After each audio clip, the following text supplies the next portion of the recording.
মোহাম্মদ যদি এদের থেকে একটু পার্সোনাল হয়ে আমাদের সঙ্গে একটু মিটিং করতো, আমরা তো গোলামদের সঙ্গে বসতে পারি না।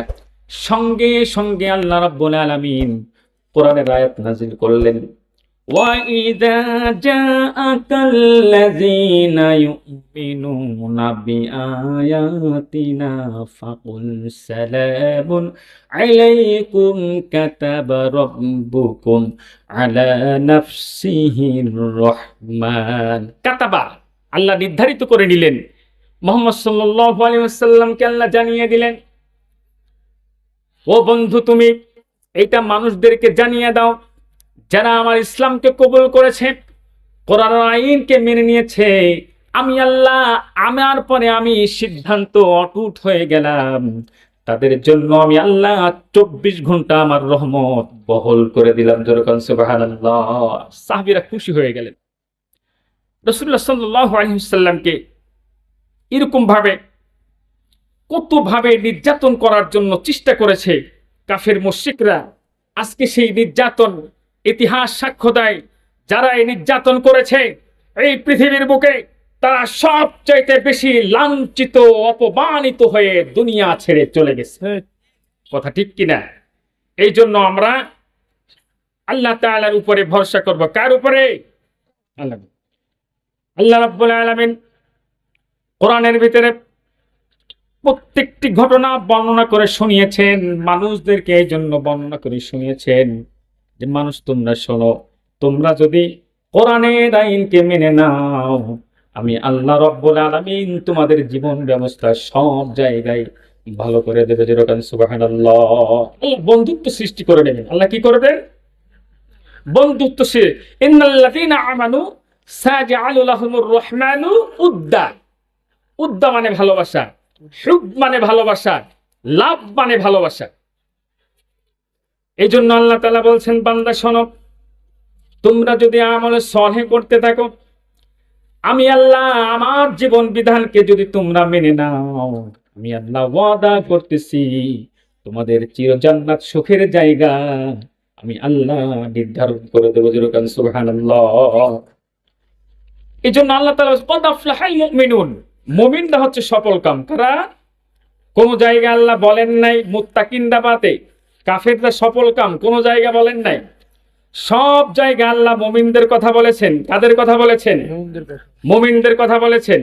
মুমিনরা চলবে, মুমিনরা হাঁটবে, আর মুমিনদের হাঁটা চলা কথাবার্তা সব জায়গায় আল্লাহর সিফাত থাকবে। ওয়ালামান সাবারা ওয়া গাফারা ইন্না যালিকা মিন আযমিল উমুর। ওয়ালামান সাবারা, এবং যে ধৈর্য ধরলো, ওয়া গাফারা মাফ করলো, ইন্না যালিকা মিন আযমিল উমুর, সে বৃহত্তম একটি কাজ করলো। এই জন্য আল্লাহ তাআলা বলছেন, اقترب للناس حسابهم وهم في غفلة معرضون। اقترب للناس، اقترب للناس حسابهم। اقترب নিকটে এসেছে, লিন্নাস মানুষদের, হিসাবুম হিসাবের সময়। তাফসীরে মারিফুল কোরআনের মধ্যে আসছে হিসাবের সময় প্রত্যেকটি মানুষের নিকটে। এটা কেমন কথা? আল্লাহ রাব্বুল আলামিন কোরআনের মধ্যে যে সিদ্ধান্তগুলো, যে কথাগুলো সুন্দরভাবে বর্ণনা করেছেন, এটা মানব জাতির জন্য কল্যাণের জন্য নাযিল করেছেন। এই জন্য আল্লাহ তাআলা বলছেন, প্রত্যেকটি মানুষের মৃত্যুক্ষণ হচ্ছে শেষ ক্ষণ। উক্কিল্লাকুম, মানুষ পাঠায় আবার নিয়োগ করে দিয়েছে মৃত্যুর ফেরেশতা। এই জন্য বলেছে যে লিন্নাস ইকতারাবা, নিকটে এসেছে, লিন্নাস মানুষদের, হিসাবুহুম হিসাবের সময়, অহুম ফি গফলাতিন মুরিদুন, অহুম ফি গফলা, তারা উদাসীনতার মধ্যে, মুরিদুন বেমুখতায় পড়ে আছে। ও মানুষগুলো তোমরা উদাসীনতায় কেমন আছো? আল্লাহ তাআলা অন্য সূরার মধ্যে বলছে, আল্লাহাকুমুত তাকাসুর হাত্তা যুরতুমুল মাকাবির। প্রাচুর্যের প্রতিযোগিতা তোমাদেরকে মহাচ্ছন্ন রাখে, হাত্তা যুরতুমুল মাকাবির, যতদিন পর্যন্ত কবরে উপনীত না হয়, ততক্ষণ পর্যন্ত মানুষ প্রাচুর্যের প্রতিযোগিতায় মচ্ছন্ন থাকে। এই জন্য তারা হাবিবকে শোনাচ্ছেন মানুষের উদাসীনতার মধ্যে কেন, মা ইয়াতিহিম মিন যিকরিম মির রাব্বিহিম মুহদাসিন ইল্লা ইসতামাউ ওয়া হুম ইয়ালআবুন।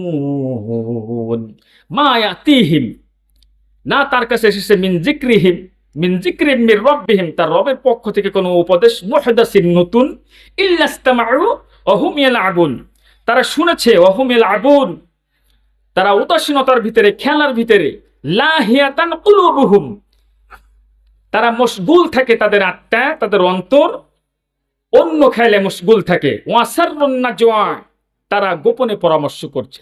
লা ইলাহা ইল্লাল্লাহ, লা ইলাহা ইল্লাল্লাহ, লা ঠিক আছে,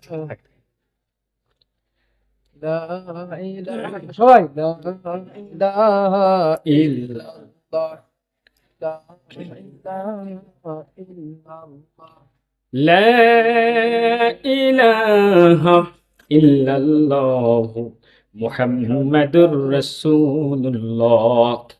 বন্ধু বন্ধুর সঙ্গে থাকবে। আমার বন্ধু ইসমাইল হোসেন সিরাজি ভাই, এটি আমার বন্ধু। যখন বন্ধু বন্ধুর সঙ্গে থাকে, তো হাসরের মাঠে বন্ধুর সাথে কিভাবে উঠবে এই চিন্তা ফিকির করছে সাহাবীরা, যেরকম সুবহানাল্লাহ। আর কাফের মুশরিকরা ওয়াসাররুন নাজওয়া, গোপনে লুকিয়ে আলোচনা করছে, যেরকম নাউজুবিল্লাহ। গোপনে যে আলোচনাগুলো তোমরা করছো, তোমরা দিনের আলোকে রাতের আধারে যে আলোচনাগুলো করছো, আল্লাহ রাব্বুল আলামিন অন্য জায়গায় বলছেন, আমি সবকিছু শুনি এবং জানি, যেরকম সুবহানাল্লাহ। তোমরা যে গোপনে আলোচনা করছো, আল্লাযীনা যালামু, যারা জালেম, এরপরে তারা উক্তি করতেন, হাল হাযা ইল্লা বাশারুম মিসলুকুম আফাতাতুনাস সিহরা ওয়া আনতুম তুবসিরুন। হাল হাযা, এটা নয় কি, ইল্লা বাশারুম মিসলুকুম, সে তো একজন আমাদের মতনই মানুষ, তোমাদের মতনই একজন মানুষ, যেরকম নাউজুবিল্লাহ। আফাতাতুনাস সিহরা, তোমরাও কি এসে পড়েছো সিহর, জাদুর কবলে, যেরকম নাউজুবিল্লাহ। ওয়া আনতুম তুবসিরুন, অথচ তোমরা সব দেখছো। নবীকে জাদুকর বললেন। এবার রাসূলুল্লাহ সাল্লাল্লাহু আলাইহি ওয়াসাল্লাম বলছেন, ক্বালা রাব্বি ইয়া'লামুল ক্বাওলা ফিস সামাই ওয়াল আরদ ওয়া হুয়াস সামিউল আলীম। ক্বালা, রাসূল কারীম সাল্লাল্লাহু আলাইহি ওয়াসাল্লাম বলছেন, ক্বালা রাব্বি, আমার রব, ইয়া'লামুল ক্বাওল, সব কথা জানেন, ফিস সামাই ওয়াল আরদ, আসমানের মধ্যে জমিনের ভিতরে, যেরকম সুবহানাল্লাহ। তুমি আস্তে কথা বলো, জোরে কথা বলো, সব কথাগুলো আমার রব জানে। ওয়া হুয়াস সামিউল আলীম, তিনি সবকিছু জানেন এবং শোনেন। এরপর রাত আল্লাহ তাআলা বলছেন, কাফির মুশরিকরা যে কথাগুলো রাসূল কারীম সাল্লাল্লাহু আলাইহি ওয়াসাল্লামকে বলেছিলেন, এরপরের অংশে বলছেন, বাল ক্বালু আদগাসু আহলামিন বাল ইফতারাহু বাল হুয়া শাইর। বাল ক্বালু, তারা বলতেন, আদগাসু আহলাম, কাল্পনিক স্বপ্ন, এটা মুহাম্মদ সাল্লাল্লাহু আলাইহি ওয়াসাল্লামের কাল্পনিক স্বপ্ন, যেরকম নাউজুবিল্লাহ, নাউজুবিল্লাহ। বালিফতারা, বরং বালিফতারা, সে উদ্ভাবন করেছে, যেরকম নাউজুবিল্লাহ। যখন এই তিন কথার যুক্তি প্রথম বলেছে তিনি জাদুকর, এরপরে বলছেন এটা হচ্ছে অলৌকিক স্বপ্ন, এরপরে বললেন তিনি উদ্ভাবন করেছেন। যখন সুন্দর সুন্দর কথাগুলো মানুষের মাঝে পেশ করেছেন, তখন তারা, এই মানুষগুলো, এই ইহুদি কাফের মুশরিকরা বলছে, বাল হুয়া শাইর, বরং সেই একজন কবি, যেরকম নাউজুবিল্লাহ। ওমা আল্লামতাহু শি'রা ওমা ইয়ানবাগী লাহু ইন হুয়া ইল্লা যিকরুন কুরআনুম মুবিন। নবীকে আমি কাব্য রচনা করতে শিখাই নাই, আর কবি নবীদের জন্য শোভনীয় নয়, যেরকম সুবহানাল্লাহ।